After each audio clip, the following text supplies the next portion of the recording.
This is a story about knowing yourself, but not recognizing the person in the mirror. This is a story about being loved, but still being rejected.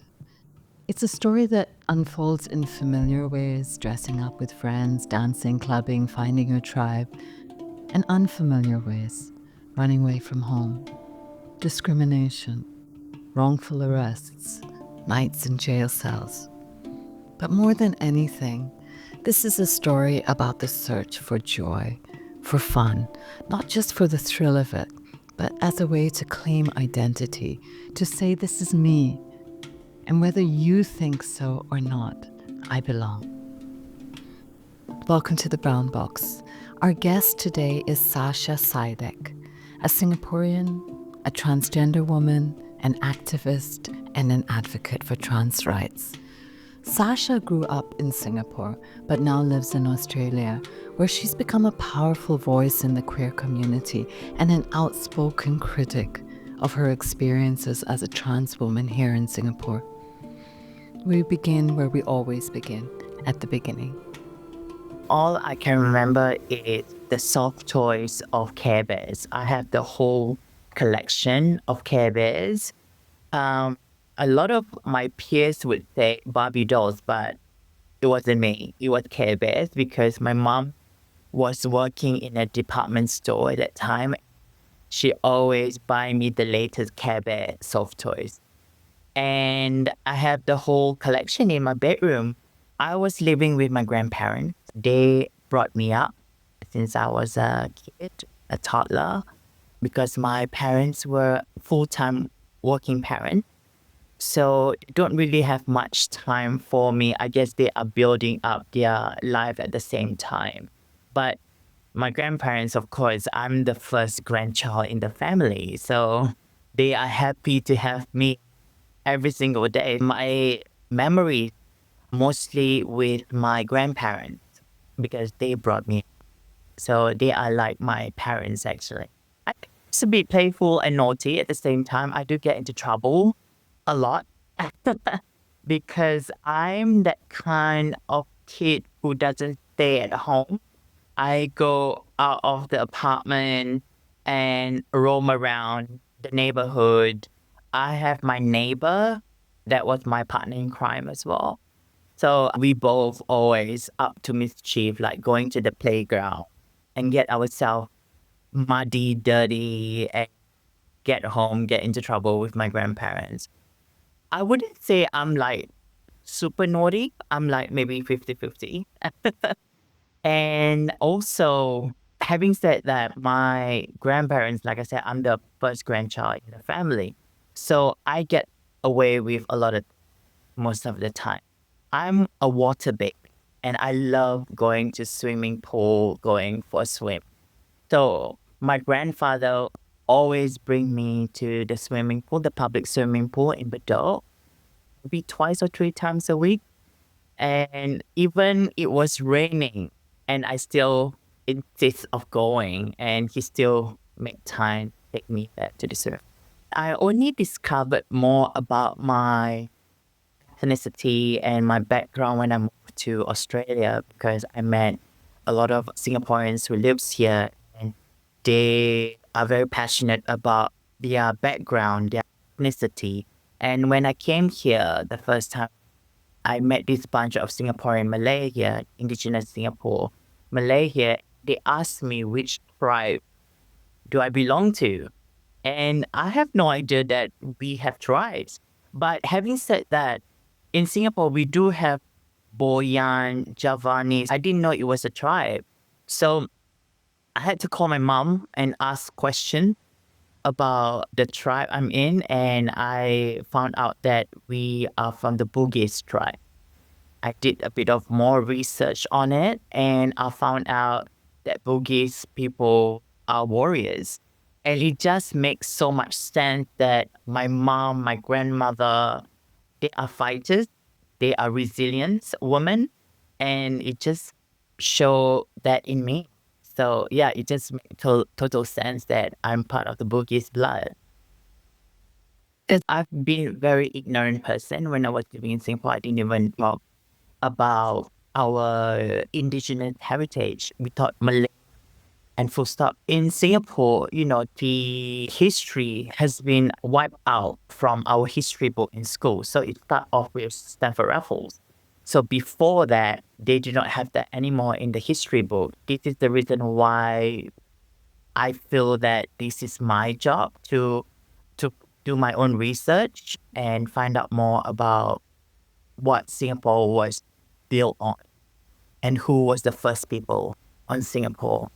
The first peoples of Singapore, yes, this is an Australian Canadian term, but there's so much that we can also learn from their acknowledgement of the first people. So, school kids are taught about indigenous tribes in primary school here in Singapore, but often as a leader into Singapore's colonial past. But interestingly, the Bugis tribe, Sasja's tribe, they were the first traders in Singapore. Now that puts a dent in the whole Raffles origin story, doesn't it?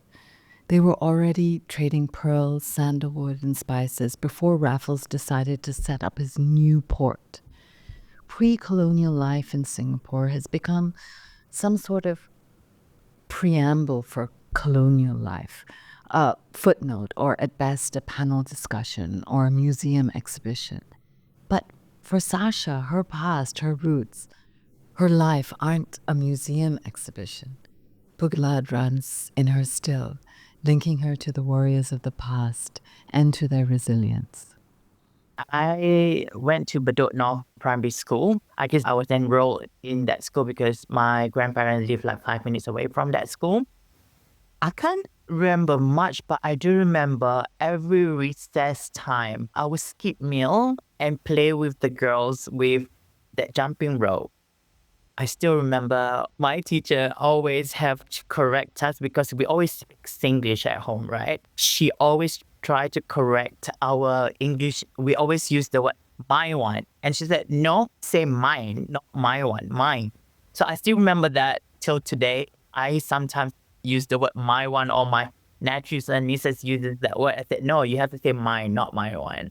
And my experience in the Bedok North Primary School was really good. I mean, like, I don't get bullied at all because of I'm different. I didn't even know I was different at the time anyway.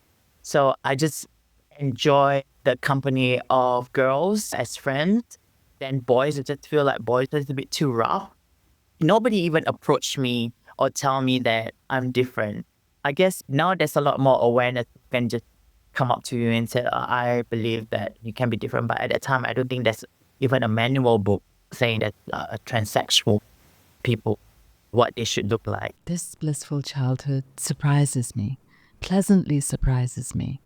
Secondary school, however, would not be as easy. Sasja achieved something most parents only dream of for their children, a really high PSLE score. But this achievement came with unexpected consequences. Didn't even realize about being one of the smart kids in that school because the first year, my class were all boys and I was the only girl. At that time, I didn't think of much because I'm not that kind of person who crazy about being the smartest or the best student, whatever. The only disappointment was there was no girls in the class. It's hard for me to get along with the boys in class, and especially during the PE time where sports are different from what I enjoy most. So yeah, I think later on we did have cross PE with other classes. So there were girls in other class. So I get to play like netball or badminton with the girls instead of soccer with my own classmates. It never crossed my mind that I was different. It just I have different interests. And I never see that as abnormal. I just feel like it was normal for me to be with girls because I enjoy playing the games with the girls more than guys. I just feel that the communication was better with the girls. We have the board games and stuff. Yeah, I didn't realize that at all until 3 years into the secondary school. One of the students in my school who is a bit more visible with the femininity, like wearing handbags to school and stuff. I just feel like, oh my God, I would like to be her. And then I mix around with other girls and become best friends. And they are the one who guide me to like cross-dressing and help me with makeup. Family don't agree with this. Maybe they do not understand. Coming from very religious grandparents who are very Muslim, I was a very religious kid as well when growing up with my grandparents. It seemed like it's a sin, allowing me to be me. And with my mom, she's a modern mom, but she do not understand all what was happening with me. Like, why would I want to live as a woman? It's just because of discrimination out there, the violence out there. I think that's what worries her a lot about my well-being. My mom just could not accept the shame that is going to happen for her because both her brothers are very religious as well, religious Muslim. So she just couldn't face the whole family of her son is transitioning into a woman. So she actually lied a lot to the family. I ran away from home at the age of 6 and never looked back because I was exploring my identity as a transgender woman at the time. So I've been missing for a very long time. She'd been lying to the family saying I was abroad, I was doing a national service or whatsoever. That was all the lie because the family haven't seen me for at least 7, 8 years. She was definitely ashamed because when we tried to build our relationship, she always asked me to meet her far away from the apartment because she don't want the neighbors to see me.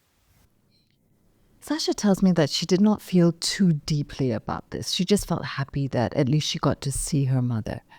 But I suspect deep down, Sasja also understood how hard this was for her mother, a traditional Muslim woman navigating the complexities of raising a child, a transgender child, with no resources, no internet, no guidance counselor. It wasn't easy for her. And it wasn't easy for Sasja either. Definitely feel like there's more resources now. People can understand who they are.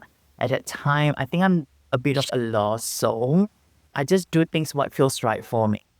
What was I doing? I don't know why I want to dress as a woman. Why do I feel like a woman? Even though the society do not accept me, I always get discrimination all the time, making fun of in public. My knowledge came from influence of other transgender women. I don't know how I become friends with this transgender woman who is the same age as me from a different high school. We always catch up at the bus station after school. We just play around a little bit, like makeup and stuff in the shopping mall and just, yeah, feel a bit feminine. I think that was the influence from her. Of course, the guardians of my 3 cisgendered women best friends, they are the one who always glam me up wearing their clothes. But the influence come from her, that's transgender woman, definitely, because she has other trans elder friends. So it was later on that I was introduced to those trans elders. The trans elders, it wasn't like they were guiding me. It just how they live their life that influence. I see them how they wear their wig, how they put their makeup on, and so on. So I self-taught myself. That's what makes me want to dress up more like a woman. So that's why age of 16, when I was grounded by my mom, when she found out that I was cross-dressing, found my woman's clothes and makeup and stuff, I was grounded and all my friends are having fun and I just had to leave home. At that time, it wasn't leaving home because I wanted to discover my identity. I leave home because I just want to go out and have fun. I get to cross-dress full-time. I was happy. It feels right that I get to wear women's clothes every single day, 24/7. Sasja says that she didn't leave to discover her identity. She left because she wanted to have fun. to cross-dress full-time, to be happy. In her teenage mind, this was not a brave or planned act of self-discovery, but my guess is that this search for fun was also a survival tactic. Finding spaces where she was accepted, yes, but also spaces where she was safe. Now that she was cross-dressing 24/7, I have to ask her, what was her style? That time was Spice Girls. Spice Girls was the it, and I love those high platform boots, those tight. That was the look at that time when you go to tea dance and nightclubs. In case, like the 90s girl that I am, you're interested in knowing which Spice Girl Sasha was inspired by, she says them all. All of them inspired her. And did you catch her speaking about tea dances? I hadn't heard of these before, so I did a bit of digging. Tea dances were left over from colonial times. What began as a way for Europeans to socialize became a hugely popular activity for Singaporeans from 1920 to 1960. But then rock and roll culture brought its mad energy. Things got a little wilder. Fights and brawls became commonplace, and the tea dances were shut down. In the mid-1980s, tea dances were revived again as a kind of dating, matchmaking event. But yes, fights and brawls began to happen again. This time not because of rock and roll, but because there was a serious gang problem in Singapore at the time. And think about this. If gangs were fighting at tea dances, they were definitely fighting in nightclubs. We went to this place called Octagon. People were very nice, especially the ladies there, especially the teenage girls there were very friendly, very welcoming, very protective of me. As I think because they see that I was different. So they were very friendly, and when boys come up, just said, do not talk to her. They are very protective. Then we go to nightclub called Fire, where I saw a lot more transgender women who are older than me, have like established themselves, who has transitioned 100%. They had surgery, so they are like the walking mannequin. So I would always admire them and always like, oh my God, I want to be them one day. Look, at that time, there was this rival between gangsters. Was like in the 90s where a lot of gangsters, all these youth gangsters, always fight each other. So when you go to club, you will be just assumed you're part of a gang. I always get away because sometimes when there's like a big fight between two gangs and I'm like in the middle of it, they look at me, oh, she's different, she's trans, and they will leave me alone. So I always get away with it. At that time, I was fearful for my life because I just feel like, oh my gosh, I'm going to get killed one day. But at the same time, I enjoy going to these nightclubs. I was young. I didn't think of much, but I did think about one day I'm going to get killed by someone from the gang. I saw a guy being slashed by a machete as well, right in front of me at the MRT station. This is crazy. That was the reason why I was a bit fearful, because they have one time this gang pulled me into the toilet. And this is like a mistaken identity, thinking I was this person and he was the leader of a gang. I was fearful for my life, and they were a bit confused because if I was part of the gang, why am I very soft? So they keep questioning me, and I said like, no, I'm not. I'm not that person. Partying was Sasha's world then, but an encounter with an extraordinary trans woman was about to change her life forever. Amy Tashiana, I'm very grateful to have met her because I already know who she was. She was one of the supermodels in Singapore that is really, really famous, but there was rumors about her that she is a transgender woman, but she never disclosed her identity to a lot of her modeling clients. The only people that know that she was a transgender was her agency. The rumors had gone wildfire with the LGBTQIA plus community. I heard about her and I was like, oh my God, she's so beautiful. Her pictures are all over Orchard Road, Versace or whatsoever. And when I was going to this R&B club with my 3 other best friends at Boat Keys called Kilimanjaro, and I heard there was a gay bar just around the corner called Spartacus, and drag queen performances in. I don't think I've ever seen a drag show before, so that's what makes me more curious about this place. I pester my besties like, can we just go and have a look over there? I wanna experience it. So we walk over there, and then there was a poster saying there's a competition, a drag competition. Straight away, I thought we should join this. So fast forward, we joined that competition and we got second. I think, yeah, I think we got second or third. I choreographed everything, even from the costume, makeup. At that time, I was a bit obsessed with Prodigy, with the face painting. So I was like, how can we do this outside of the ball? My dancers were all face painted, like Prodigy. I think Amy took interest in that. Amy started asking questions about me and who I was, where do I live. We become almost like friends.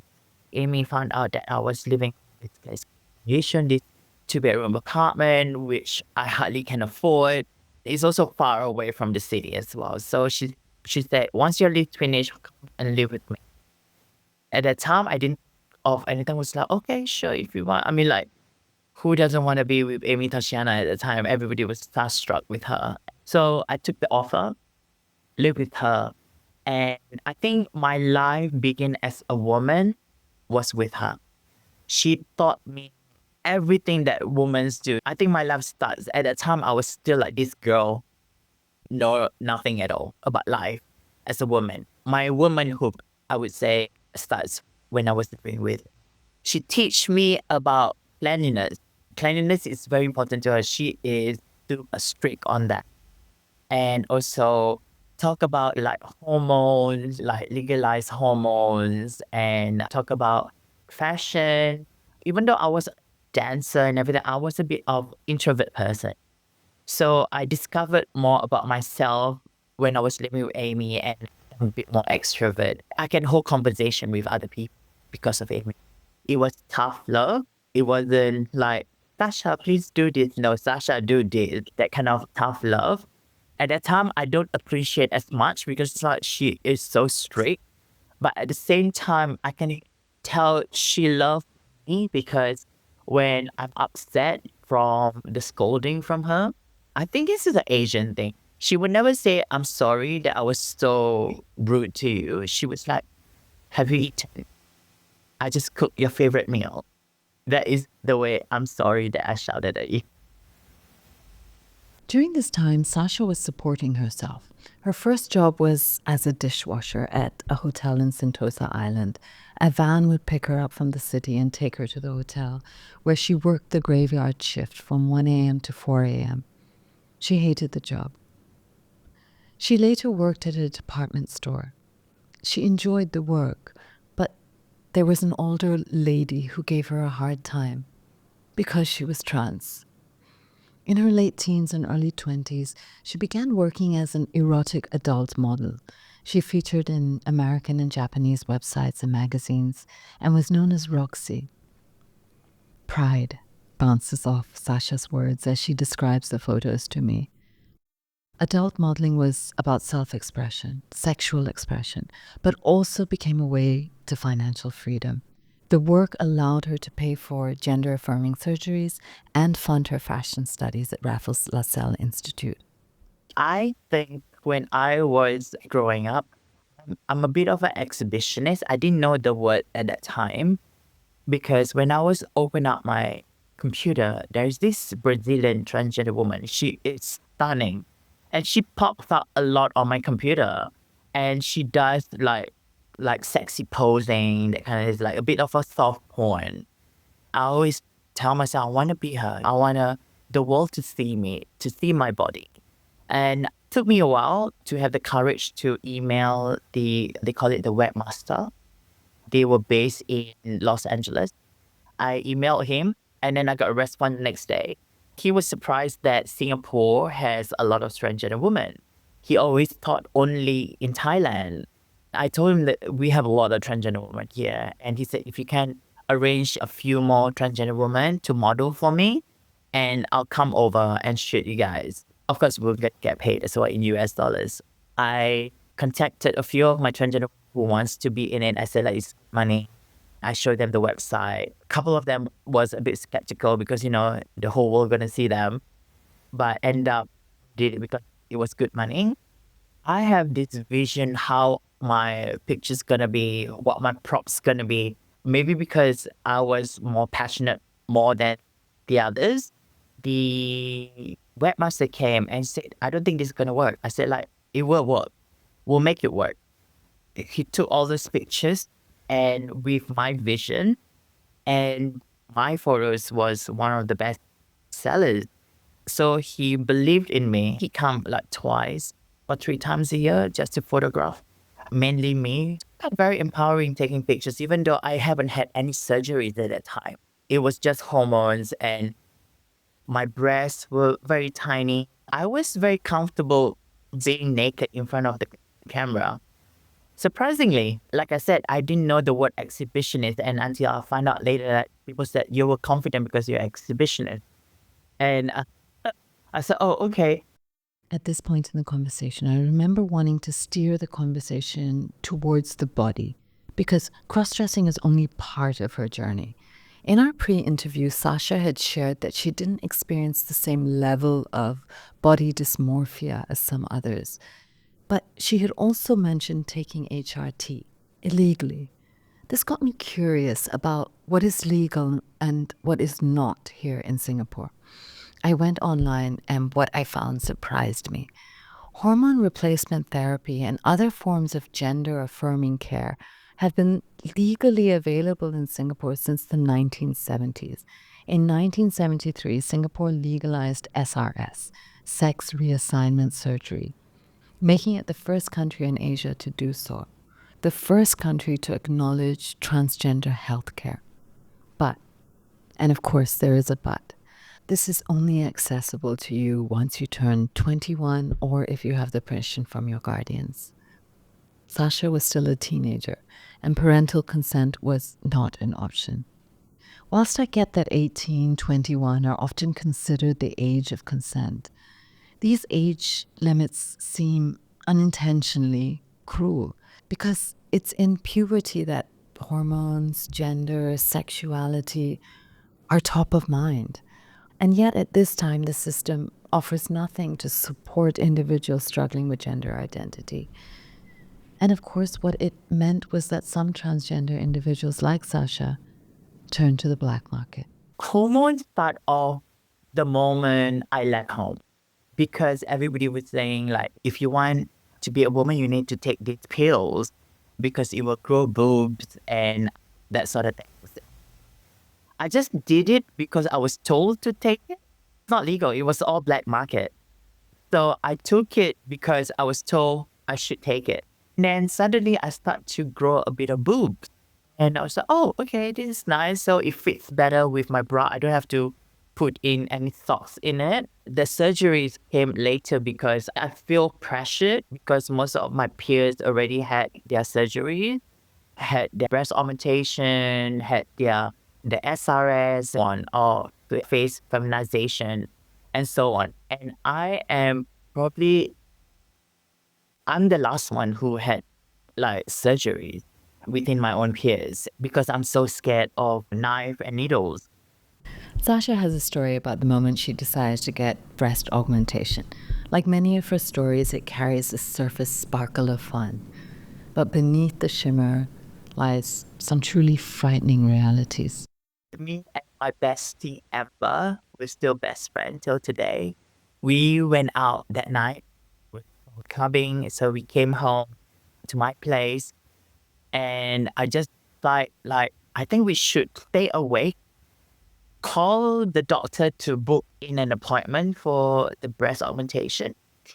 Then we booked our flight ticket, and we did just that, and then we went to sleep. We woke up late afternoon, and our I was having a massive anxiety. It was like, oh my God, Amber, what did I do? What do we do? Amber was like, don't worry, you'll be fine, because she already had all the surgeries. I'm having nightmares for a few days just thinking about it, like going through these knives. We end up in, I think less than a week, we end up in Thailand. I went to see the surgeon. The surgeon took my blood tests and everything. And this is another worry. I mean, the surgeon said, if we call you the next day at your hotel, that means you have HIV and we can't go through. I said, oh my God, I didn't think about all this at all. I've never had my blood test before. I didn't sleep the whole night thinking about it, thinking about that phone gonna ring. I don't know what I have. Like I said, it's not much education on that. I never do any research on that either. It was past 8:38. I had to be at the hospital at 9. So it's like, oh my God, Amber, I think it's approved. I was really tired by then. On the hospital bed, before they even put me into sleep, I was already asleep because I was that tired. I woke up, there's a mountain on my chest. In all these conversations about clubbing, finding identity, finding herself, I'd almost forgotten about sex. This is the age when we're also exploring our sexuality. I asked Sasha about relationships in her life. She tells me that she didn't have a boyfriend, although she really, really wanted one. She did have someone she saw regularly, but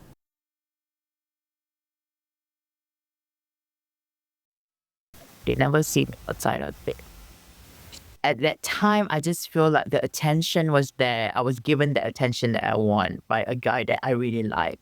I never thought of being outside would be normal for me. Like being inside is, I'm grateful enough for it. That's what a lot of heartbrokens at that time as well. I thought he really liked me, and of course he meets me only in the bedroom, and then he ditched me for a woman, like a cisgender woman. And yeah, of course it's heartbreaking. But yeah, I didn't understand my worth probably at that time. So yeah. at this point in her life, Sasha began to do sex work. I'll admit, I had a hard time processing this when she first told me. Sasha was smart. Remember her PSLE results? She was beautiful. Photographers were flying in from LA to shoot with her. But I check myself because I'm missing the smaller details of her experience. This was still Singapore, a place where complex social, cultural, and economic structures can cancel out the power of education or personal ambition. And there was something else at play too. Sasha tells me that sex work connected her to the rest of the transgender community. It became a way to find acceptance and a sense of belonging. And also, it was a service she could offer to earn a living. I asked her, was it the financial need or the pull of community that drew her into sex work? I think a bit of both. I want to gain trust with the community and also with the money. Money was good. So yeah, I think if I don't join into sex work, I don't think I will get to know the community very well. I used to be very ashamed talking about it, but after a while, I just feel like it actually saved my life. It changed me to be who I am today as well. It put a roof under my head. Actually, it helped me. I didn't steal. I didn't do anything wrong.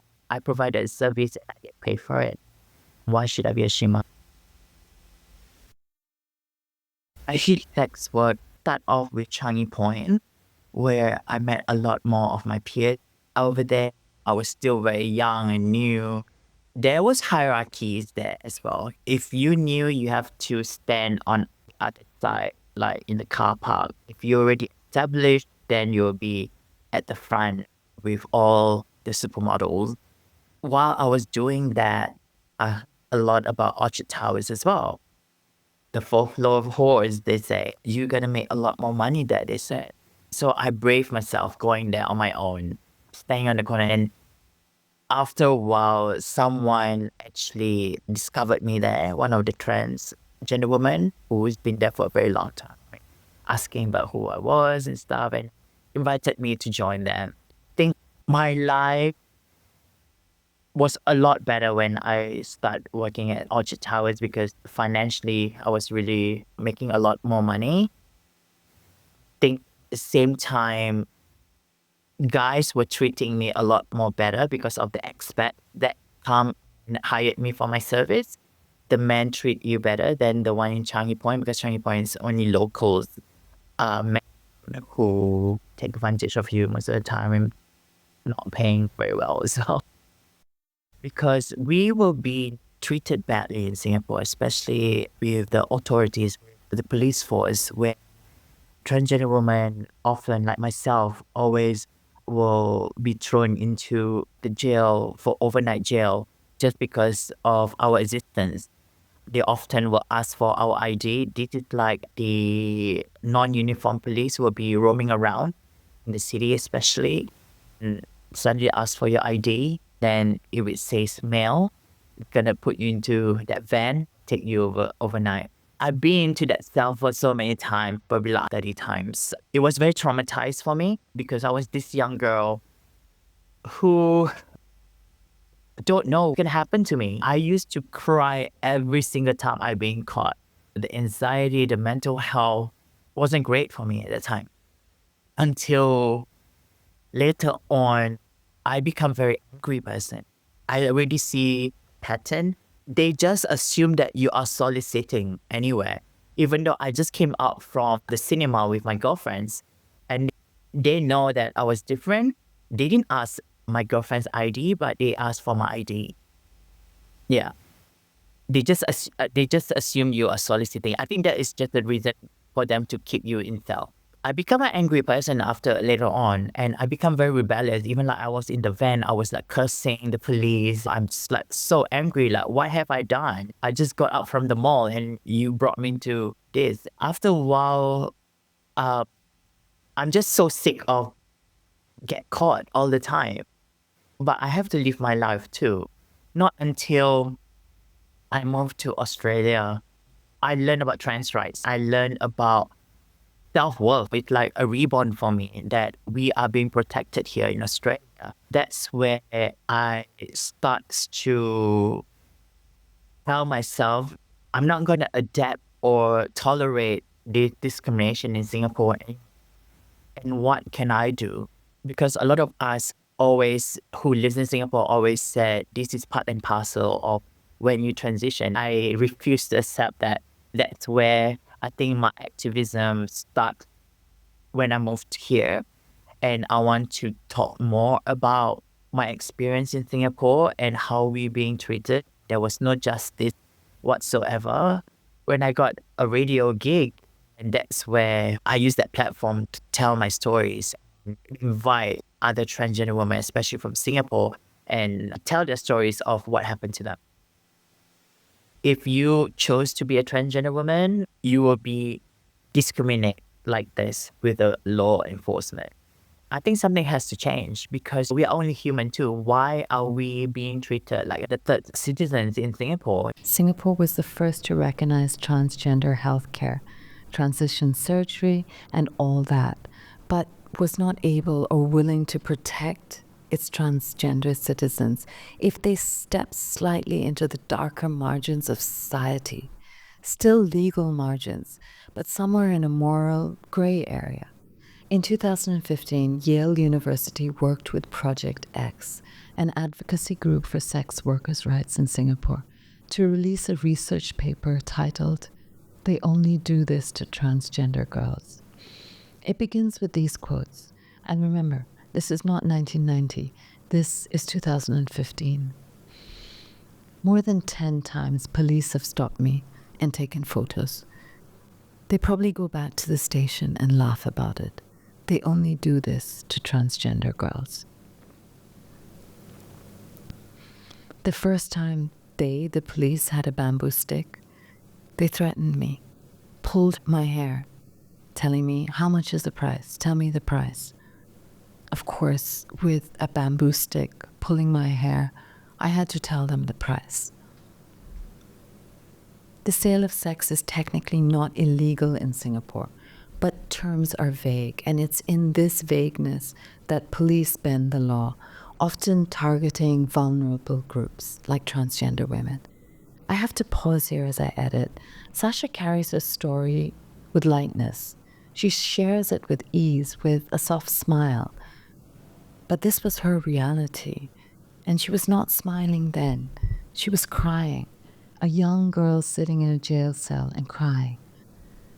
I'm reminded that she's navigating this without family and also without religion to hold and support her. I ask her about being a Muslim, a transgender Muslim. In Singapore, when I chose to be a transgender woman, people often tell me that I can't be Muslim and trans because it's a sin.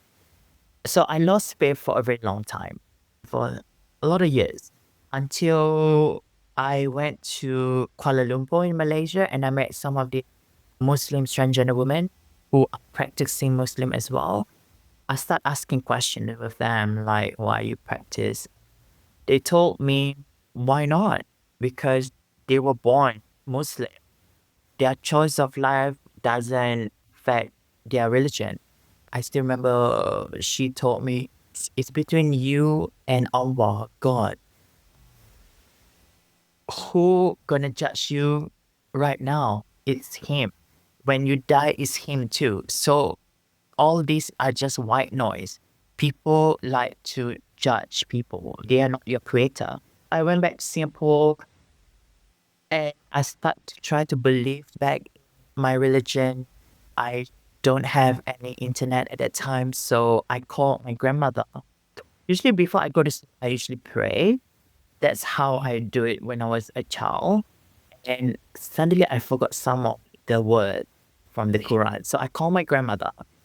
I asked her to read it out loud for me so I can learn, not forget all the words. It's been like ongoing thing with my grandmother whenever I forget the word. Because I grew up with very religious grandparents. I was taught about my religion is since I was a kid. So I feel full again. I feel that I belong somewhere and I'm not lost anymore. That full circle moment with her grandmother, the verses of the Quran that stretch across time and space to keep them linked together, that is beautiful. And Sasha's mother, Sasja had told me a story of reconciliation, how her mother finally invited her for a family party and introduced Sasja as her daughter. I asked her to share this story again. I think this is when I really did something with my life. Like I was already with Amy. We live in a big house. I was in college and my mom saw that I wasn't wasting my life just to be a woman. So she saw that I was doing my life and I'm doing very well. That's when I think she felt a bit more comfortable to talk about me more with the family and friends. But I think it's also but influenced by her best friend. Her best friend is very open about the LGBT community. I think she has a lot of gay friends, transgender friends. So she is the one who helped my mom to accept me for who I am. She just tell my mom like, this is Sasha and this is how she's gonna live her life. She's in college, she's living in a nice place now, and she has good friends. I think that's where she opened up a bit more about the acceptance of my transitioning. That was awkward for me because it was never like a sit down and tell me like I'm gonna introduce you to the family and friends as my daughter and stuff. It just like come to the party. She actually already tell the family and friends about me before I arrived. Everybody, especially my aunts, were excited to meet me. My uncle wasn't very happy, of course, because the male issues. Right? So aunts were very happy to meet me and then ask like, skincare tips and stuff. It's so typical. It was quick conversation. Then later on, they feel like, we need to be friends on social media. I want to see your life and stuff. It was awkward, but it was very welcoming. I love that image. Sasha surrounded by her aunts, doing what any modern young woman is expected to do at family gatherings, giving out beauty tips, fashion advice. Awkward, yes, but a big moment, a step back into the embrace of family. Sasha lives in Australia now, and the way she has stepped into activism and advocacy is deeply inspiring. What started as an invitation to be a guest on a radio show on 3CR in Melbourne led to her co hosting her own show, Behind Closed Doors, and then led to her hosting another show, Queering the Air, a queer and trans focused radio show. Today, Sasha hosts a television show called Trans Fabulous. The name says it all. But Sasha uses this to focus on the marginalized in the trans community: trans elders, community workers, those whose names aren't in headlines, but whose stories deserve to be told. Advocacy work is really important to her. She co founded Trans Sister United, an initiative to connect First Nations transgender women known as Sister Girls from the Tiwi Islands with the broader trans community on the Australian mainland. And my favorite bit, Sasha organizes all-inclusive iftar celebrations for the queer community in Australia. I love making people smile and happy at the community. When people come up to me and say, Sasha, thank you for connecting me and creating this community that I never thought I ever will have. A lot of people think like Australia is a white country. I was one of them who thinking Australia is a white country, but when you get to learn more over here, you learn about the indigenous people of Australia. So yeah, so I created that space for people feel like they don't belong anywhere and they feel safe in my space that I create. So that's why I keep going. I enjoy doing even though my body is tired, my mind is not, because I just feel like I've done something right for the community. They feel safe in my space. I think this small phrase captures Sasha's journey from once having no safe space to now giving that gift of safety to others. And here is what Sasha gifted me, what I have learned.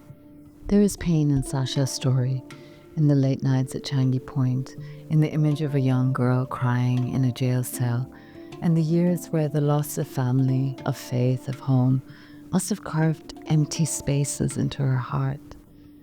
But Sasha carries this pain in a way that is not loud, it's not jagged. But the joy in Sasha's story, that is jagged, that is loud, a joy that is not accidental, a joy that is deliberate. Dressing up, going out, being sexy, yes, an expression of femininity and of freedom, but also a revolutionary act of protest, a way of saying, I will not be miserable just because you don't get me. I will not erase myself just because you keep putting me in your jail cell. It's her way of saying, I deserve more. And that is something I know someone who lives with way more privilege, way more acceptance, way less battles to fight, can learn from. To choose joy, to be deliberate about joy. I hope that thought resonates with you as well. Thank you so much for listening to The Brown Box. Join us next time as we tell the story and amplify the voice of another inspiring brown woman here in Singapore.